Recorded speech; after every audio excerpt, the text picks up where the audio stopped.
Recently നമ്മളൊരു short video ഇട്ടിട്ടുണ്ടായിരുന്നു. ഏകദേശം 2.3 മില്യണിലധികം വ്യൂസ് നമുക്ക് കിട്ടിയ ലോകത്തിലെ ഏറ്റവും കൂടുതൽ സിബുകൾ ഉണ്ടാക്കുന്ന 1934 എസ്റ്റാബ്ലിഷ് ആയ YKK എന്ന് പറയുന്ന ഒരു കമ്പനിയെ കുറിച്ചിട്ടായിരുന്നു ആ ഷോർട്ട് വീഡിയോ. YKK കുറിച്ച് കേട്ടപ്പോഴാണ് അതിൻ്റെ പിന്നാമ്പുറങ്ങളിലേക്ക് നമ്മളൊന്ന് പോയത്. അതായത് 1934 എസ്റ്റാബ്ലിഷ് ആയ ഒരു കമ്പനി ഇത്രയും നാൾ നിലനിൽക്കുകയും വേൾഡിൽ തന്നെ ഒരു ഗ്ലോബൽ മാർക്കറ്റ് ഷെയർ വാങ്ങിച്ചുകൊണ്ട് ഒരു ലീഡിങ് പ്ലെയർ ആയിട്ട് അവർ സിപ്പ് മാനുഫാക്ചറിങ് ഇൻഡസ്ട്രിയിൽ നിൽക്കണമെങ്കിൽ അതിന് പിന്നിൽ കുറേ കാരണങ്ങളുണ്ടാവും. അപ്പോൾ ആ കാരണങ്ങൾ എന്താണെന്ന് നമുക്കിന്നൊന്ന് ഡിസ്കസ് ചെയ്യാം സർ. ഈ YKK നമ്മുടെ സ്പേസിന് വേണ്ടിയിട്ട്, സ്പേസ് എന്ന് പറഞ്ഞ ഓൺട്രപ്രണർ കമ്മ്യൂണിറ്റിയുടെ സ്പേസിന് വേണ്ടിയിട്ടുള്ള ഒരു കേസ് സ്റ്റഡി ചെയ്തപ്പോഴാണ് ഒരുപാട് ലേണിംഗ് തന്ന ഒരു കമ്പനിയാണ് YKK എന്താണെന്ന് നേരത്തെ പറഞ്ഞിരുന്നു. ലോകത്തെ ഏറ്റവും കൂടുതൽ ഒരു കൊല്ലത്തിൽ 10 ബില്യൺ സിപ്പ് ഉണ്ടാക്കണമെന്നാണ് അവരെക്കുറിച്ച് പറയുന്നത്. അപ്പോൾ ലോകത്തെ ഏറ്റവും കൂടുതൽ നമ്മുടെ എല്ലാ പാൻറ്റുകൾ നോക്കിയാലും ഇല്ലെങ്കിൽ നമ്മൾ ഉപയോഗിക്കുന്ന ഏതെങ്കിലും സാധനത്തിൽ സിബ് ഉണ്ടെങ്കിൽ അതിൽ നോക്കിയാൽ ബഹുഭൂരിപക്ഷം സിബും YKK എന്ന് എഴുതിയിട്ടുണ്ടാവും.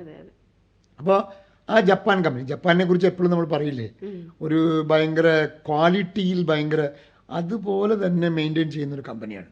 ഇവരുടെ സക്സസിൻ്റെ കാരണങ്ങൾ അന്വേഷിച്ച് പോകുമ്പോൾ ഒന്ന്, അവർക്കൊരു, നമ്മളെപ്പോഴും പറയില്ലേ ബിസിനസ് എന്ന് പറയുന്നത് പൈസ ഉണ്ടാക്കാൻ വേണ്ടി മാത്രമാണ് എന്ന് പറയുന്നത് ഒരു വലിയ മണ്ടത്തരമാണെന്ന് വിശ്വസിക്കുന്ന ഒരാളാണ് ഞാൻ. എപ്പോഴും അത് തന്നെയാണ് പറയുന്നത്. കാരണം അതിനൊരു പർപ്പസ് ഉണ്ട്. പണം ബൈ പ്രൊഡക്റ്റാണ്. ആ പർപ്പസ് നിർവഹിക്കുമ്പോൾ കിട്ടുന്ന ബൈ പ്രൊഡക്റ്റാണ് പണം. അപ്പോൾ ഒരു പർപ്പസ് ഉണ്ടാകും ഒരു കമ്പനിക്ക് എന്നതാണ്. അതിനെയാണ് കോർ പർപ്പസ് എന്ന് പറയുന്നത്. YKKനെ അപേക്ഷിച്ച് സൈക്കിൾ ഓഫ് ഗുഡ്നെസ് എന്ന് പറയുന്ന അതാണ് അവരുടെ ഒരു വാല്യൂ സിസ്റ്റമായി കൊണ്ടു നടക്കുന്നത്. അവരുടെ ഒരു വാചകമേ ഇതാണ്: no one prospers without rendering benefits to the others എന്നാണ് പറയുക. മറ്റുള്ളവർക്ക് ഗുണകരമാകാത്ത ഒന്നിലും നമുക്ക് പ്രോസ്പെറിറ്റി ക്രിയേറ്റ് ചെയ്യാൻ പറ്റില്ല എന്നതാണ്.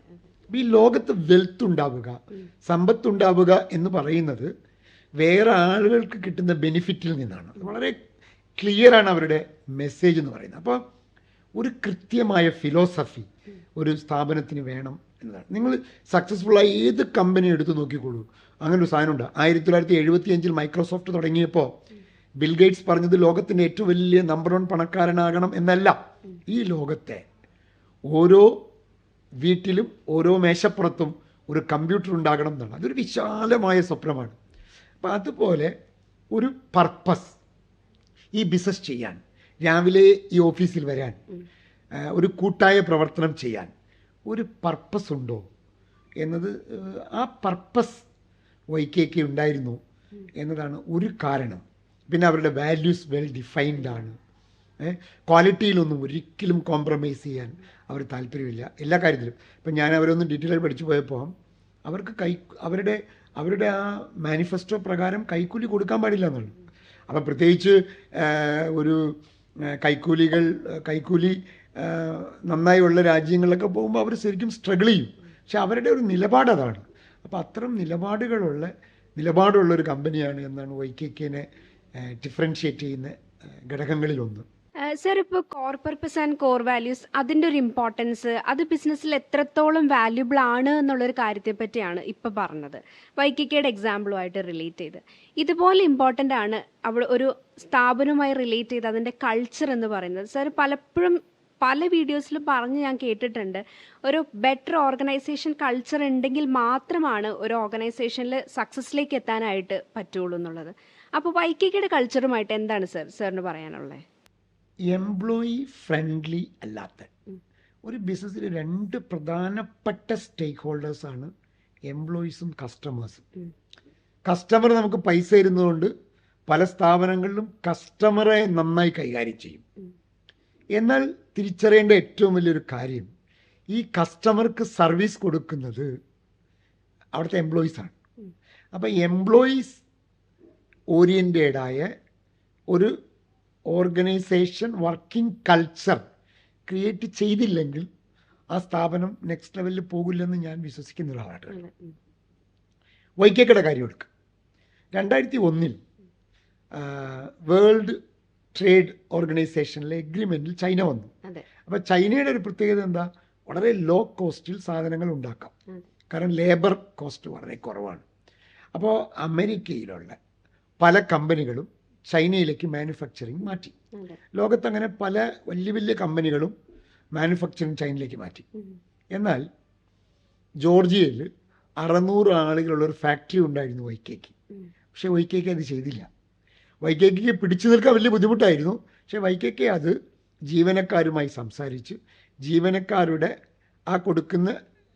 അവർക്ക് കൊടുക്കുന്ന വേജസിൽ 10% കുറവ് കൊണ്ടുവന്നിട്ട്, കാരണം ഈ സ്ഥാപനം പറിച്ചു നട്ടാൽ അവിടെയുള്ള 600 ആളുകളുടെ ജോലി നഷ്ടപ്പെടും. അങ്ങനെ ചെയ്യാൻ പാടില്ല. അത് ഇപ്പോഴും വലിയ ചർച്ചയാക്കപ്പെടുന്ന ഒരു കാര്യമാണ്. അപ്പോൾ അങ്ങനത്തെ ഒരു കൾച്ചർ നമ്മുടെ കൂടെ ഉള്ളവരെ ഏത് പ്രതിസന്ധി ഘട്ടത്തിലും കൂടെ നിർത്തണം എന്ന് പറയുന്ന ഈ ഒരു കൾച്ചർ നമ്മുടെ ജീവനക്കാർക്ക് ഉണ്ടാക്കുന്ന ഒരു കോൺഫിഡൻസ് ഭയങ്കരമാണ്. ഞാൻ കല്യാൺ സിൽക്സിൻ്റെ പട്ടാഭിരാമൻ സാറിനെ കണ്ടപ്പോൾ അദ്ദേഹം പറയുന്നുണ്ട്, കോവിഡ് സമയത്തും അവർക്ക് സാലറി കൊടുത്തു എന്നാണ്. അപ്പോൾ സത്യം പറഞ്ഞാൽ ഷോപ്പൊക്കെ അടച്ചിട്ടിരിക്കുന്നു, 5 പൈസ വരുമാനമില്ല. ആ സമയത്തും ആ ജീവനക്കാർക്ക് അത് കൊടുക്കാൻ തോന്നലുണ്ടല്ലോ, അതാണ് റിയൽ എൻ്റർപ്രണർഷിപ്പ് എന്ന് ഞാൻ പറയുന്നത്. എന്തുകൊണ്ടാണ്? ആ 20,000 25,000 മേടിക്കുന്ന ഒരാൾക്ക് ആ 25,000 വളരെ വളരെ വിലപിടിപ്പുള്ള ദിവസമാണ്. കോവിഡ് കാരണം അയാളുടെ വീട്ടിൽ അന്നം വയ്ക്കാതിരിക്കാൻ പറ്റില്ല, മക്കൾക്ക് ഭക്ഷണം കൊടുക്കാതിരിക്കാൻ പറ്റില്ല. സോ ആ ഒരു കാഴ്ചപ്പാട്, ആ ഒരു കൾച്ചർ, എംപ്ലോയി ഫ്രണ്ട്ലി കൾച്ചർ ഒരു പ്രധാനപ്പെട്ട ഘടകമാണ്. അത് വൈക്കേക്കിൽ നന്നായി ഉണ്ടെന്നാണ് എൻ്റെ ഒരു അറിവ്. സാർ, ഇപ്പോൾ ഈ എക്സാമ്പിൾ പറഞ്ഞപ്പോഴാണ് ഞാൻ അതിനെ കറണ്ട് സിനാരിയോ ആയിട്ടൊന്ന് കണക്ട് ചെയ്തത്. കാരണം ഇപ്പം നമ്മൾ ന്യൂസിലാണെങ്കിലും കൂടുതൽ കാണുന്നത് കുറേ കൊമേഴ്സ് പ്ലാറ്റ്ഫോംസ് അങ്ങനെയുള്ളതിൽ നിന്നെല്ലാം എംപ്ലോയീസിനെ ലേ ഓഫ് ചെയ്യുന്നത്, അതായത് എംപ്ലോയി ലേ ഓഫ് ഭയങ്കരമായിട്ട് കൂടുന്നതായിട്ട് നമ്മൾ ഈ ഒരു ഇടയ്ക്ക് കാണാറുണ്ട്. പലപ്പോഴും അത് കാണുമ്പോൾ എനിക്ക് ഭയങ്കര വിഷമം തോന്നാറുണ്ട്. കാരണം കമ്പനിയെ വിശ്വസിച്ച് അല്ലെങ്കിൽ ഒരു സ്ഥാപനത്തെ വിശ്വസിച്ച് സ്ഥാപനത്തിൻ്റെ കൂടെ നിൽക്കുന്ന എംപ്ലോയീസിനെ പ്രൊട്ടക്റ്റ് ചെയ്യുക എന്ന് പറയുന്നത് ഒരു കമ്പനിയുടെ ഉത്തരവാദിത്വം തന്നെയാണ്. അപ്പോൾ ഈ ഒരു എക്സാമ്പിൾ വെച്ചിട്ട് വൈക്കേക്ക് അത് ഒത്തിരി ഉണ്ടെന്നാണ് എനിക്ക് മനസ്സിലാവുന്നത്. ഇത് പറയുമ്പോൾ തന്നെ 2 ആംഗിൾ ഉണ്ട് കേട്ടോ കൃഷ്ണ. അതായത് ഇപ്പം നമ്മൾ പറയുന്നത് ഒരു എംപ്ലോയിയുടെ ആംഗിളിൽ മാത്രമാണ്. അപ്പോൾ എംപ്ലോയിയുടെ ഒരു എൻ്റർപ്രണറുടെ ആംഗിളിൽ കൂടി നോക്കണം. അപ്പോൾ അയാൾക്ക് ഒരു വലിയ പ്രതിസന്ധി ഘട്ടം വരുമ്പോൾ ആ പ്രതിസന്ധി ഘട്ടത്തിൽ എനിക്ക് എന്ത് ചെയ്യാൻ കഴിയും എന്ന ചോദ്യം വളരെ വളരെ പ്രസക്തമായ ഒരു ചോദ്യമാണ്. എനിക്ക് ഓർക്കുന്നുണ്ട്, നമ്മുടെ സ്പേസിലെ എയ്സർ പൈപ്പിൻ്റെ വെള്ളപ്പൊക്കം വന്നു. അവരുടെ കമ്പനിയിൽ വെള്ളം കയറിയത് ഒരു ഓണ സമയത്താണ്. ആ ഓണത്തിനോടടുത്താണ്, ഓഗസ്റ്റ് മാസം 2018 ഓഗസ്റ്റിലാണ്. അപ്പോൾ പക്ഷേ അതിൻ്റെ ഓണർ അദ്ദേഹത്തിന് നന്മ ഷാഫി സാറിൻ്റെ അച്ഛൻ ജാഫർ സാർ അവർക്കുള്ള അന്നത്തെ ബോണസ് കറക്റ്റായിട്ട് കൊടുത്തു. കാരണം അന്ന് വെള്ളം കയറി ഫാക്ടറി ആകെ പ്രശ്നത്തിലായി. എന്നാൽ അതിന് നന്ദി അവർ അതിൻ്റെ പിറ്റേ മാസങ്ങളിൽ കാണിച്ചു എന്നാണ്. റെക്കോർഡ് സെയിൽ കൊണ്ടുവന്നു. അപ്പോൾ ഇത് അങ്ങോട്ടും ഇങ്ങോട്ടും കാണിക്കപ്പെടേണ്ട ഒരു സാധനമാണ്, കോംപ്ലിമെൻ്റ് ചെയ്യേണ്ടതാണ്. എൻ്റർപ്രണർ ജീവനക്കാരോടും ജീവനക്കാർ തിരിച്ചും ചെയ്യേണ്ട ഒരു പ്രക്രിയയാണ്. അത്തരം പ്രക്രിയ നടക്കുന്ന സ്ഥാപനങ്ങളും ജീവനക്കാരും വളർന്നു പോകും. കാരണം സ്ഥാപനം വളരുമ്പോഴേ ജീവനക്കാർക്ക് വളരാൻ പറ്റുള്ളൂ. തിരിച്ചും ജീവനക്കാർ വളർന്നാലേ സ്ഥാപനം വളരുള്ളൂ. സാർ, ഒരു സിബ് എന്ന് പറയുന്നത് ഒരു ഡ്രസ്സിൻ്റെ ഒരു ചെറിയ ഭാഗം മാത്രമല്ലേ? അതായത് ഒരു ഡ്രസ്സിനെ ഭയങ്കരമായിട്ട് രസകരമാക്കുന്നത് അല്ലെങ്കിൽ അട്രാക്റ്റീവ് ആക്കുന്നത് സിബാണോ എന്ന് ചോദിച്ചു കഴിഞ്ഞാൽ അല്ല, വേറെ കുറേ ഫീച്ചേഴ്സ് അതിനുണ്ടാകും. പക്ഷേ സിബിൻ്റെ കാര്യം എടുത്തു കഴിഞ്ഞാൽ ആ സിബ് ആ ഡ്രസ്സിൽ നിന്ന് പൊട്ടിപ്പോയ പിന്നെ നമുക്കത് ഉപയോഗിക്കാനായിട്ട് പറ്റില്ല. കാരണം അവരുടെ ടാഗ് ലൈൻ തന്നെ ഇതാണ്, ലിറ്റിൽ പാർട്സ് ബിഗ് ഡിഫറൻസ് എന്നാണ്. അതായത് ചെറിയ ഭാഗങ്ങൾ പക്ഷെ വലിയ ഡിഫറൻസ് ആണ് അത് ഉണ്ടാക്കുന്നത്. അപ്പോൾ ഇത്രയും ചെറിയൊരു പ്രൊഡക്റ്റ് വെച്ചിട്ട് ഇത്രയും ലീഡിംഗ് ആയിട്ട് അവർക്ക് നിൽക്കണമെങ്കിൽ അവർ ക്വാളിറ്റിയിൽ ഒരിക്കലും കോംപ്രമൈസ് ചെയ്യും എന്ന് എനിക്ക് തോന്നുന്നില്ല. അപ്പോൾ ഇവരുടെ ക്വാളിറ്റിയെക്കുറിച്ച് സാറിന് എന്താണ് പറയാനുള്ളത്? അല്ലെങ്കിൽ ഒരു ഓർഗനൈസേഷനിൽ ക്വാളിറ്റി എന്ന് പറയുന്ന കാര്യത്തിൽ എത്രത്തോളം ഇമ്പോർട്ടൻസ് ഉണ്ടാകും? ഒരു പാൻറ്റിനെ അപേക്ഷിച്ച് സിബ് വളരെ ചെറുതാണ്. പക്ഷേ ആ സിബിൽ ഒരു പ്രോബ്ലം ഉണ്ടാകുന്നത് ഭയങ്കര പ്രോബ്ലമാണ്, അല്ലേ? ഇപ്പോൾ ഉദാഹരണം, നമ്മുടെ പാൻറ്റിൻ്റെ എവിടെയെങ്കിലും ഒരു ചെറിയ തുള വീണു, അതിനേക്കാൾ അപകടമാണ് സിബ് കേടാവുക എന്ന് പറയുന്നത്. അപ്പോൾ അത് അവർക്ക് നന്നായി അറിയാവുന്നത് കൊണ്ട് അതിലെ ക്വാളിറ്റി ഇങ്ങനെയാണ് പറയുക, പ്രോഡക്റ്റ് സെയിൽസ് പ്രോഡക്റ്റ് എന്നാണ്. നിങ്ങളുടെ പ്രോഡക്റ്റിനെ വിൽക്കും. നിങ്ങൾ എത്ര ക്വാളിറ്റിയുള്ള പ്രോഡക്റ്റ് ഉണ്ടാക്കുന്നു, വി ഗാർഡിൻ്റെ സക്സസിന് കാരണം എന്താ? വി ഗാർഡ് അന്നും ഇന്നും നമുക്ക് അഭിമാനത്തോടു കൂടിയാണ് കേരളത്തിൽ ക്വാളിറ്റിയിൽ ഒരു കോംപ്രമൈസും ചെയ്യുന്നില്ല എന്നതാണ്. വി ഗാർഡിൽ 10-30 കൊല്ലം മുമ്പ് മേടിച്ച വോൾട്ടേജ് സ്റ്റെബിലൈസർ അല്ലേ, ഇപ്പോഴും എൻ്റെ വീട്ടിൽ എൻ്റെ ഫ്രിഡ്ജിൻ്റെ മുകളിൽ ഇരിപ്പുണ്ട്. അപ്പോൾ ആ ക്വാളിറ്റി YKK ഉണ്ടെന്നാണ്. YKK premium quality, medium, average quality എന്നൊക്കെ പറഞ്ഞ് പല ടൈപ്പ് ഓഫ് പല സെഗ്മെൻറ്റുകളിൽ ഇവർ സിബ് വിൽക്കുന്നുണ്ടെങ്കിലും ഒന്നിൽ പോലും ആ ക്വാളിറ്റിയിൽ കോംപ്രമൈസ് ചെയ്യുന്നില്ല എന്നതാണ്. അപ്പോൾ ക്വാളിറ്റി ഇൻ എവ്രിതിങ്. ചില കാര്യങ്ങളിൽ ക്വാളിറ്റി കാണിക്കാം, ചില കാര്യങ്ങളിൽ ക്വാളിറ്റി കാണിക്കരുത്, അങ്ങനെയല്ല. നിങ്ങളുടെ ക്വാളിറ്റി നിങ്ങളുടെ ഐഡൻറ്റിഫിക്കേഷനാണ്. ഞാൻ പലപ്പോഴും ഈ ട്രെയിനിങ്ങിന് പോകുമ്പോൾ നന്നായി കാശ് കിട്ടുന്ന സ്ഥലത്ത് വളരെ നന്നായി ചെയ്യുക. കാശ് ഇപ്പോൾ ഗവൺമെൻറ് സ്കൂൾസിലൊക്കെ നമ്മൾ പലപ്പോഴും ഫ്രീ ആയിട്ട് സെഷൻ ചെയ്യാൻ പോകും. അപ്പോൾ അവിടെ നിങ്ങൾ എന്തിനാണ് ഇത്ര ശബ്ദം എടുത്ത് സംസാരിക്കണമെന്ന് ആളുകൾ ചോദിക്കും.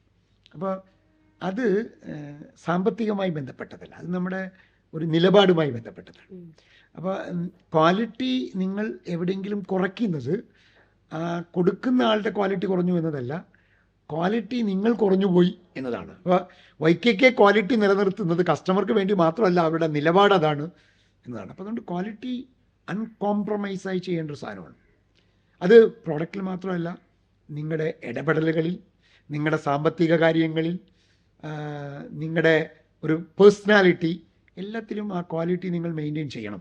സാർ, ഇപ്പോൾ ക്വാളിറ്റിയുടെ കാര്യം പറഞ്ഞപ്പോഴാണ് ഞാൻ ഓർത്തെ, YKKയുടെ കാര്യം എന്ന് പറയുമ്പോൾ അവർക്കൊരു ഇൻ്റഗ്രേറ്റഡ് മാനുഫാക്ചറിങ് പ്രോസസ്സാണ് ഉള്ളതെന്നാണ് പറയുന്നത്. അതായത് ഇപ്പോൾ പുറത്ത് കൊടുത്ത് എന്തെങ്കിലും കാര്യങ്ങൾ ചെയ്യിപ്പിച്ചാൽ, ലൈക്ക് റോ മെറ്റീരിയൽസ് ആണെങ്കിലും അതിൻ്റെ പ്രൊഡക്ഷൻ ആണെങ്കിലും എന്ത് കാര്യമാണെങ്കിലും ആ ഒരു ക്വാളിറ്റിയിൽ ചെറിയൊരു പോരായ്മ വന്നാലോ എന്ന് വിചാരിച്ചുകൊണ്ട് ഇതെല്ലാം അവർ തന്നെയാണ് ഇൻ്റഗ്രേറ്റ് ചെയ്ത് ചെയ്യുന്നത്. അതായത് സിബ് ഉണ്ടാക്കാൻ വരെ അവർക്ക് പേറ്റൻസ് ഉണ്ടെന്നാണ് പറയുന്നത്. അതായത് സിബ് മാനുഫാക്ചർ ചെയ്യുന്ന മെഷീൻസിന് വേണ്ടിയിട്ട് അവർക്ക് ഒത്തിരി പേറ്റൻസ് ഉണ്ടെന്നാണ് പറയുന്നത്. അതായത് അവരൊരിക്കലും ആ ഒരു ചെറിയ കാര്യമാണെങ്കിൽ പോലും അതിലൊരു വിട്ടുവീഴ്ചയും ചെയ്യില്ല എന്നാണ് പിന്നെ അവർ അതിലൂടെ പറയുന്നത്. YKKനെ പോലെ തന്നെ സിബുകൾ ഉണ്ടാക്കുന്ന മറ്റ് കമ്പനികളും മാർക്കറ്റിലുണ്ടാവും, അതായത് അവരുടെ കോമ്പറ്റീറ്റേഴ്സ് എന്ന് പറയുന്നത്. സാർ പലപ്പോഴും പറഞ്ഞിട്ടുണ്ട്, മറ്റൊരാൾ ചെയ്യുന്ന ഒരു ബിസിനസ് നമ്മൾ ചെയ്യുന്നത് കൊണ്ട് കുഴപ്പമില്ല, പക്ഷെ അത് സക്സസ്സിലേക്ക് എത്തണമെങ്കിൽ അതിലെന്തെങ്കിലും ഒരു ഡിഫറൻസിയേഷൻ ഫാക്ടർ കൊണ്ടുവരണമെന്ന് സാർ എപ്പോഴും പറഞ്ഞു കേട്ടിട്ടുണ്ട്. അപ്പോൾ YKKയിൽ ഇത് എങ്ങനെയാണ് സാർ ഈ ഒരു ഡിഫറൻസിയേഷൻ ഫാക്ടർ നമുക്ക് കാണാൻ പറ്റുന്നത്? ഈ ഒരു ഡിഫറൻസിയേഷൻ ക്രിയേറ്റ് ചെയ്തില്ലെങ്കിൽ മത്സരിച്ച് മരിക്കേണ്ടി വരുന്നതാണ്. ആർക്ക് വേണമെങ്കിലും സിബ് ഉണ്ടാക്കാം. അപ്പോൾ പിന്നെ എന്തിനാണ് YKK എന്ന ചോദ്യം. YKK അത് കറക്റ്റായിട്ട് ഡിഫറൻഷ്യേറ്റ് ചെയ്യുന്നുണ്ട്. ഉദാഹരണം, ഫാഷൻ വ്യൂസിന് വേണ്ടിയിട്ടുള്ള സാധനങ്ങളുടെ അവരുടെ കാര്യങ്ങൾ, സ്പോർട്സിന് വേണ്ടിയിട്ടുള്ള അത്തരം സിബുകൾ ഉണ്ടാക്കുമ്പോൾ അത്തരം കാര്യങ്ങൾ, ലക്ഷറി ഐറ്റംസിന് വേണ്ടിയിട്ടുള്ള കാര്യങ്ങൾ, അതിലെല്ലാം അവരുടേതായ ഒരു ക്വാളിറ്റിയും അവരുടേതായ ഒരു ഡിസൈനും മറ്റു കാര്യങ്ങളെല്ലാം അവർ മെയിൻറ്റെയിൻ ചെയ്യുന്നത് കൊണ്ടാണ് അവർക്ക് നിലനിന്ന് പോകാൻ കഴിയുന്നത് എന്നാണ്. അവർക്ക് ശേഷം അവരുമായിട്ട് നന്നായി മത്സരിക്കുന്ന കമ്പനി ഉണ്ട് കേട്ടോ, എന്നാലും അവർക്ക് ഇത്രയും കാലങ്ങളായി, നമ്മൾ ആലോചിക്കണം എത്ര കൊല്ലമായി തുടങ്ങിയിട്ടുണ്ട്. സാധാരണ ഇപ്പോഴത്തെ പുതിയ പഠനങ്ങൾ പറയുന്നത് ഒരു കോർപ്പറേറ്റിൻ്റെ ഭരണം എന്ന് പറയുന്നത്, അതായത് കത്തിക്കേറിപ്പോയാൽ 10 കൊല്ലം 15 കൊല്ലത്തിൽ കൂടുതൽ മികച്ചു നിൽക്കില്ല, അത് കഴിഞ്ഞാൽ അതിൻ്റെ അടുത്ത കാലം അത് പോയി അടുത്ത കമ്പനി വരും എന്നാണ് പറയുക. അത് നമ്മൾ ചരിത്രമുടനീളം ചോദിച്ചാൽ മതി. എന്നാൽ ഈ സിബ് ഇൻഡസ്ട്രിയിൽ ഇങ്ങനെ നിൽക്കുന്നതിന് കാരണം അവരുടെ ആ നിലപാട് തന്നെയാണ്. അത് ആ യുണീക്ക് വാല്യൂ പ്രൊപ്പോർഷൻ അവർ കൃത്യമായി എങ്ങനെയാണ് ഡിഫറൻഷ്യേറ്റ് ചെയ്യുന്നത്, മറ്റുള്ളവരിൽ നിന്ന് നമ്മൾ എങ്ങനെ വ്യത്യസ്തമാകും എന്ന കാര്യത്തിൽ കൃത്യമായ ഇന്നോവേഷൻസിനും പുതിയ അപ്ഡേഷൻസ് എല്ലാം അവർ കൊണ്ടുവരുന്നുണ്ടെന്നാണ്. ഇതിൻ്റെ കൂടെ നമുക്ക് പറയാവുന്നൊരു കാര്യമാണ് അവരുടെ ഇപ്പോൾ കോയിൽ സിബ് എന്ന് പറഞ്ഞ് അങ്ങനത്തെ കോൺസെപ്റ്റൊക്കെ അവർ കൊണ്ടുവന്നു. അപ്പോൾ അങ്ങനെ ഒരു വളരെ ഇന്നോവേറ്റീവായ കാലത്തിനനുസരിച്ച് മാറുക. നോക്കിയൊക്കെ സംഭവിച്ചത് എന്താ ചോദിച്ചാൽ, ആ കാലത്തിനനുസരിച്ച് മാറാതെ പോയത്. കൊടാക്കിനെ കുറിച്ച് നമ്മൾ പറയുന്ന പോലെ അങ്ങനെ സംഭവിക്കാതെ എപ്പോഴും നമുക്ക് പറ്റുന്ന എന്താ, ഒരു വിജയം നമ്മളെ അലസനാക്കി കളയും. അപ്പോൾ 34 തുടങ്ങി നമ്മളാണ് ഇപ്പോൾ ലീഡ് ചെയ്തുകൊണ്ടിരിക്കണേ എന്ന അവസ്ഥയല്ലാതെ നിരന്തരമായ ഒരു അപ്ഗ്രഡേഷൻ YKK നടത്തുന്നുണ്ടെന്നാണ് നമുക്ക് അവരുടെ പഠനം, അവരുടെ ഡോക്യുമെന്റ്സും അവരെക്കുറിച്ചുള്ള കേസ് സ്റ്റഡീസ് ഒക്കെ പഠിക്കുമ്പോൾ നമുക്ക് മനസ്സിലാകുന്ന കാര്യം. യുണീക്ക് വാല്യൂ പ്രൊപ്പോസിഷനെ പറ്റി പറഞ്ഞപ്പോഴാണ് ഞാൻ അതുമായിട്ട് റിലേറ്റ് ചെയ്തൊരു കാര്യം ഓർത്തത്. ഇപ്പോൾ ഈ ഗുഷി പോലത്തെ ഉള്ള ഒരു ഭയങ്കര ഫാഷനബിൾ ആയിട്ടുള്ള ഒരു കമ്പനി അതിന് വേണ്ടിയിട്ട് സിബുകൾ ഉണ്ടാക്കുന്നു. പിന്നെ സ്പോർട്സ് അപ്പാരൽസ്, അതായത് സ്പോർട്സ് ആയിട്ട് റിലേറ്റ് ചെയ്ത കാര്യങ്ങൾക്ക് വേണ്ടിയിട്ട് സിബുകൾ ഉണ്ടാക്കുന്നു. പിന്നെ വളരെ എന്താ പറയുക, ലക്ഷറി ആയിട്ടുള്ള കാര്യങ്ങൾക്ക് വേണ്ടിയിട്ട്, ലക്ഷറി ആയിട്ടുള്ള അപ്പാരൽസ് അതിന് വേണ്ടിയിട്ട് സിബുകൾ ഉണ്ടാക്കുന്നു. അപ്പം ഇവിടെ എല്ലാം നമ്മൾ കാണുന്നത് ഡിഫറെൻ്റ് ആയിട്ടുള്ള രീതിയിൽ കസ്റ്റമൈസ് ചെയ്ത് അവർ കൊടുക്കുന്ന പോലെ എനിക്ക് തോന്നിയിട്ടുണ്ട്. അപ്പോൾ എനിക്ക് സാറിനോട് ചോദിക്കാനുള്ളത്, സ്പേസിൽ പലപ്പോഴും സാർ പറഞ്ഞു കേട്ടിട്ടുള്ളൊരു കാര്യമാണ്, നമ്മുടെ കസ്റ്റമേഴ്സിനെ നമ്മൾ കൂടെ നിർത്തണമെങ്കിൽ അവർക്ക് കസ്റ്റമൈസ് ചെയ്ത സർവീസസ് കൊടുക്കണമെന്ന് സാർ പറഞ്ഞ് ഞാൻ കേട്ടിട്ടുണ്ട്. അപ്പോൾ ഇൻ കോമൺ ആയിട്ട് ബിസിനസ്സിൽ എങ്ങനെയാണ് സാർ കസ്റ്റമൈസേഷൻ ഇമ്പോർട്ടൻ്റ് ആകുന്നത്, അല്ലെങ്കിൽ കസ്റ്റമൈസേഷൻ കൊണ്ട് എന്താണ് ബിസിനസ്സിൽ ഉണ്ടാകുന്ന അഡ്വാൻറ്റേജസ്? കസ്റ്റമൈസേഷൻ്റെ ഗുണം എന്താണെന്ന് ചോദിച്ചാൽ, ഇപ്പോൾ ഞാനൊരു ഉടുപ്പുണ്ടാക്കിയിട്ട് നിങ്ങൾക്ക് തരുന്നതാണോ നിങ്ങൾക്കിഷ്ടം, പകരം നിങ്ങളുടെ ശരീരത്തിന് യോജിക്കുന്ന ഒരു ഉടുപ്പ് ഞാൻ തരുമ്പോഴായിരിക്കുമോ നിങ്ങൾക്ക് ഇഷ്ടപ്പെടുക. നിങ്ങളുടെ ശരീരത്തിന് യോജിച്ച ഉടുപ്പ് തരുമ്പോഴാണ് നിങ്ങൾക്ക് ഇഷ്ടപ്പെടുക, അല്ലേ? അപ്പോൾ കസ്റ്റമർക്ക് വേണ്ടിയുള്ള ഒരു കസ്റ്റമൈസേഷൻ എങ്ങനെയെല്ലാം കൊണ്ടുവരാൻ പറ്റും, കസ്റ്റമറുടെ നീഡ് അനുസരിച്ച്, എക്സ്പെക്റ്റേഷൻ അനുസരിച്ച്, അതൊരു ബിസിനസ്സിൽ അനിവാര്യകരമായ കാര്യമാണ് എന്നതാണ്. ആ കസ്റ്റമൈസേഷൻ പലപ്പോഴും ഈ സിഗ്മെൻ്റ് അനുസരിച്ച് YKK ചെയ്യുന്നുണ്ട് എന്നത് അവിടെ ഒരു സക്സസ് എലമെന്റ് ആണ്. സാർ ഇതിപ്പോൾ പറഞ്ഞപ്പോഴാണ് ഞാൻ ഓർത്തത്, നമ്മൾ കസ്റ്റമൈസേഷൻ്റെ ഒരു കാലഘട്ടത്തിലൂടെയാണ് ഇപ്പോൾ പോകുന്നതെന്ന് വേണമെങ്കിൽ പറയാം. കാരണം ഇൻസ്റ്റാഗ്രാം തുറന്നാൽ കാണുന്നതെല്ലാം കസ്റ്റമൈസേഷനുമായിട്ട് റിലേറ്റ് ചെയ്ത കാര്യങ്ങളാണ്. കാരണം ഇപ്പോൾ ഒരു വീട് എടുക്കുവാണെങ്കിൽ നിങ്ങളുടെ ബഡ്ജറ്റിൽ ഒതുങ്ങുന്ന വീടുകൾ പണിത് തരാം എന്നുള്ള രീതിയിലൊക്കെ ഒത്തിരി കസ്റ്റമൈസേഷൻ നമ്മൾ കണ്ടിട്ടുണ്ട്. അപ്പോൾ 1934 എസ്റ്റാബ്ലിഷ് ആയ ഒരു കമ്പനി അപ്പോൾ മുതൽ അത് ചെയ്യുന്നുണ്ടെങ്കിൽ അവർ വളരെ വെൽ പ്ലാൻഡ് ആയിരുന്നു എന്ന് നമുക്ക് പറയാൻ പറ്റും, ഇല്ലേ സർ? സർ, YKK എന്ന് പറയുന്ന ഒരു ജാപ്പനീസ് കമ്പനിയാണ്. നമ്മൾ പലപ്പോഴും കേട്ടിട്ടുണ്ട് സിബ് കണ്ടുപിടിച്ചത് അമേരിക്കക്കാരാണെങ്കിലും അതിൽ വമ്പന്മാരായത് ജപ്പാൻകാരാണെന്ന്. അപ്പോൾ YKKയെ സംബന്ധിച്ച് ഒത്തിരി മാനുഫാക്ചറിങ് യൂണിറ്റ്സ് ഗ്ലോബലി അവർക്കുണ്ട്, ഒത്തിരി കൺട്രീസിൽ അവർ എസ്റ്റാബ്ലിഷ് ആണ്. നമുക്കറിയാം, നമ്മുടെ ബ്രിട്ടീഷുകാർ ഇന്ത്യയിൽ വന്ന സമയത്ത് നമ്മൾ എക്സ്പ്ലോയിറ്റ് ചെയ്തൊരു കാലഘട്ടത്തെക്കുറിച്ച് നമുക്കറിയാം. അതായത് വേറെ കുറച്ച് ആൾക്കാർ അല്ലെങ്കിൽ വേറെ രാജ്യക്കാർ നമ്മുടെ മണ്ണിൽ വന്നാൽ നമ്മൾ എക്സ്പ്ലോയിറ്റ് ചെയ്യുന്ന രീതിയിലുള്ള ഒരു കാര്യങ്ങൾ നമ്മൾ പലപ്പോഴും ഹിസ്റ്ററിയിൽ നിന്ന് നമ്മൾ മനസ്സിലാക്കിയിട്ടുണ്ട്. YKK പോലത്തുള്ള ഒരു കമ്പനി, ഒരു ജാപ്പനീസ് കമ്പനി ഗ്ലോബലി ഇത്രയും കൺട്രീസിൽ എസ്റ്റാബ്ലിഷ് ആകണമെങ്കിൽ, ഇത്രയും എസ്റ്റാബ്ലിഷ് ആയി സക്സസ് ആകണമെന്നുണ്ടെങ്കിൽ അതിന് പിന്നിലൊരു റീസൺ ഉണ്ടാവില്ലേ സർ? ഈ 1990-കളിൽ ഈ ഗ്ലോബലൈസേഷനൊക്കെ വന്ന സമയത്ത് ഒരു ചൊല്ല് പറയായിരുന്നു, ആക്ട് ലോക്കലി തിങ്ക് ഗ്ലോബലി എന്ന് പറയും. ആഗോളതലത്തിൽ നിങ്ങൾ ചിന്തിക്കൂ, പക്ഷെ ലോക്കലായി നിങ്ങൾ പ്രവർത്തിക്കൂ എന്നാണ്. ഒരു ബിസിനസ് സ്ഥാപനം ആ പ്രദേശത്തിനെ, അത് നിലകൊള്ളുന്ന രാജ്യത്തിനെ അല്ലെങ്കിൽ നിലകൊള്ളുന്ന സമൂഹത്തിനെ വലിയ കാര്യമായി കൺസിഡർ ചെയ്യണം എന്ന് ചിന്തിക്കുന്നതാണ്. കാരണം അങ്ങനത്തെ ഒരു ലോക്കൽ സപ്പോർട്ട് ഉണ്ടാകുമ്പോഴാണ് ഈ ബിസിനസ് സ്ഥാപനം വളരുക എന്നതാണ്. അത് വളരെ മനോഹരമായി ചെയ്യുന്ന ആളുകളൊക്കെ ഉണ്ട് കേട്ടോ, അങ്ങനെ ചെയ്യാത്ത കമ്പനികളും ഉണ്ട്. ഇപ്പം നമുക്കൊരു ഉദാഹരണം, 2001 നമ്മൾ പറഞ്ഞില്ലേ ജോർജിയയുടെ കാര്യം, ആ 600 പേര് ആ പ്രദേശത്തെ ആളുകളാണ്.